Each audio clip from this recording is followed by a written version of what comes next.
oldin Rustam Inoyatov rahbarligida O'zbekiston Davlat xavfsizlik xizmati Islom Karimovni o'zini nimasiga aylantirib olib, qanday qilib boshini aylantirgan bilmayman, mamlakatni boshqarishga da'vogarlik qildi va davlat xavfsizlik xizmati jazolash vazifalarini o'z qo'liga oldi.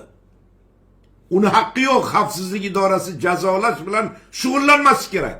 Xavfsizlik idorasi razvedka, kontrrazvedka, davlat xavfsizligi, chegaralar daxlsizligi yozib olinglar. Agar kursantlar, davlat xavfsizlik xizmatini aligilar, aspirantlari, akademiyasini tinglovchilari bo'lsa, yana bir marta aytaman.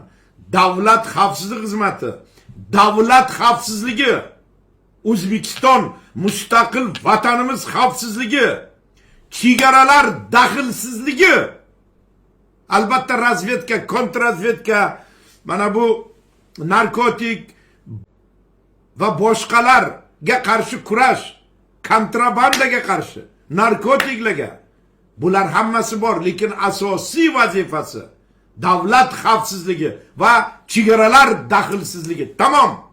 Ana shunday vazifadan uzoqlashib ketgan edi davlat xavfsizlik xizmati Rustam Inoyatov rahbarligida 25 yil davomida. Bugun kimdir aytishi mumkin, meni eshitib, Ismat Xushev xorijdan kelib Toshkentga Inoyatov ishdan ketgandan keyin ja qahramon bo'lib qoptilar-da deb. Chunki urush tugasa g'oliblar ko'payadi.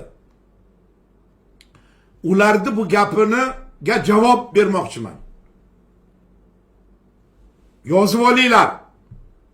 O'zbekiston Davlat xavfsizlik xizmatini Rustam Inoyatov rahbarligida Islom Karimov davrida xorijda faqat va O'zbekistonda bitta jurnalist o'zini ismi familiyasini yozib tanqid qilish jasorati va jur'atini o'zida topdi.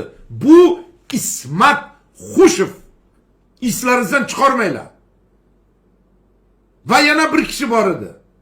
Bobomurod Abdullayev.